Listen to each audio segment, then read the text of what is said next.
Hi ಎಲ್ಲರಿಗೂ ನಮಸ್ತೆ. ನಾನು ನಿಮ್ಮ ಆಶಾ ಚಂದ್ರ ಭಟ್. ಆಶಾ ಸ್ನಳ ಭಾಗಕ್ಕೆ ನಿಮಗೆಲ್ಲರಿಗೂ ಸ್ವಾಗತ. ಇವಳಂತೆ ಇವತ್ತು ಗಂಜಿ ಹಿಡ್ಕೊಂಡು ಬಂದಿದ್ದಾಳೆ ಅಂತ ಅಂದ್ಕೊಂಡ್ರ? ಈ ಗಂಜಿ ಅಂತಿಂಥದ್ದಲ್ಲ, ಇದು ಪ್ರೋಬಯೋಟಿಕ್ ಗಂಜಿ. ಅಂದರೆ ಈಗ ಎಲ್ರಿಗೂ ಆರೋಗ್ಯ ಒಳ್ಳೆಯದಾಗಿರಬೇಕು ಅಂತ ಹೇಳೋ ಒಂದು ಮನಸ್ಸು ಎಲ್ರಿಗೂ ಇರ್ತದೆ. ಈಗ ಮಳೆಗಾಲ ಆಗುವಾಗ ಶೀತ ಜ್ವರ ಎಲ್ಲ ಅವಾಗವಾಗ ಬರ್ತಾ ಇರ್ತದೆ. ಹಾಗಾಗಿ ಮಳೆಗಾಲದಲ್ಲಿ ತಣ್ಣಗೆ ಗಂಜಿ ಯಾರು ಊಟ ಮಾಡ್ತಾರಂತ ಹೇಳ್ಬೋದು, ಬಿಸಿ ಬಿಸಿ ಗಂಜಿ ಊಟ ಮಾಡುವ ಅಂತ ಹೇಳಿಕೊಂಡು. ಹಾಗೆ ಅಲ್ಲ, ಇದನ್ನು ನಾವು ಉಳಿದ ಗಂಜಿಯಿಂದ ಮಾಡ್ತೇವೆ. ನೋಡುವ ಈಗ ಇದನ್ನು ಮಾಡಲಿಕ್ಕೆ ಹೇಗೆ ಮತ್ತು ಎಂತ ಎಲ್ಲ ಬೇಕು ಅಂತ ಹೇಳೋದನ್ನು. ಮೊದಲಿಗೆ ನೋಡಿ, ಒಂದು ಮಣ್ಣಿನ ಪಾತ್ರೆ ತಗೊಳ್ಳಿ.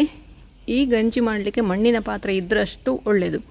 ಇಲ್ಲ ಅಂತಾದರೆ ನೀವು ಬೇರೆ ಪಾತ್ರೆ ಕೂಡ ತಗೊಳ್ಬೋದು. ಮೊದಲಿಗೆ ಇದರಲ್ಲಿ ರಾತ್ರಿ ಅಂದರೆ ಮಧ್ಯಾಹ್ನ ಮಾಡಿ ಉಳಿದ ಗಂಜಿ ರಾತ್ರಿಯಲ್ಲಿ ಪೂರ್ತಿಯಾಗಿ ಅದರ ಗಂಜಿಯ ನೀರೆಲ್ಲ ಸೋಸಿ ಅನ್ನ ಮಾತ್ರ ತಗೊಂಡ್ರೆ ಸಾಕು. ನೋಡಿ ಈ ಥರ ಈ ಅನ್ನವನ್ನು ಮಣ್ಣಿನ ಪಾತ್ರೆಯಲ್ಲಿ ಹಾಕಬೇಕು.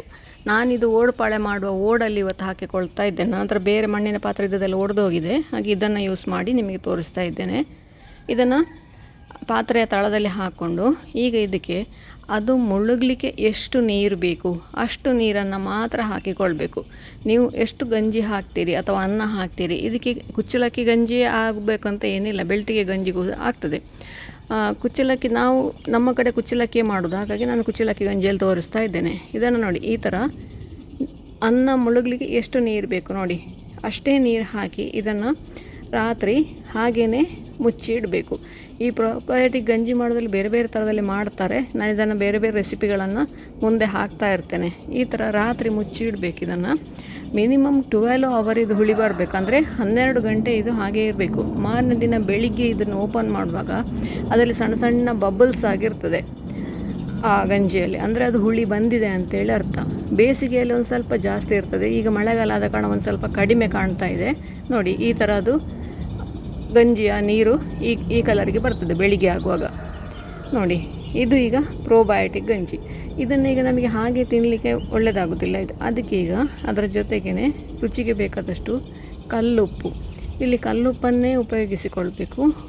ಅಯೋಡಿನ್ ಉಪ್ಪು, ಹುಡಿ ಉಪ್ಪು ಆಗೋದಿಲ್ಲ.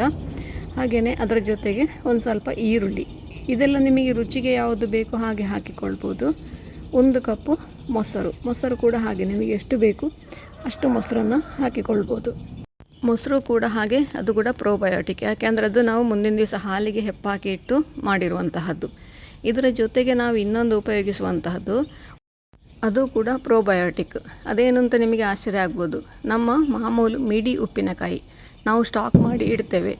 ಯಾವಾಗ ನಾವು ಮಿಡಿ ಸಿಗ್ತದೆ ಆವಾಗೆಲ್ಲ ಮಿಡಿ ತಂದು ಅದನ್ನು ಉಪ್ಪಿನಕಾಯಿ ಹಾಕಿ ಇಡ್ತೇವೆ. ಅದರಲ್ಲಿ ಸಾಸಿವೆ ಮೆಣಸು ಬಿಟ್ಟರೆ ನಾವು ಅದಕ್ಕೆ ಬೇರೆ ಏನೇ ಸಾಮಗ್ರಿಗಳನ್ನು ಹಾಕೋದಿಲ್ಲ.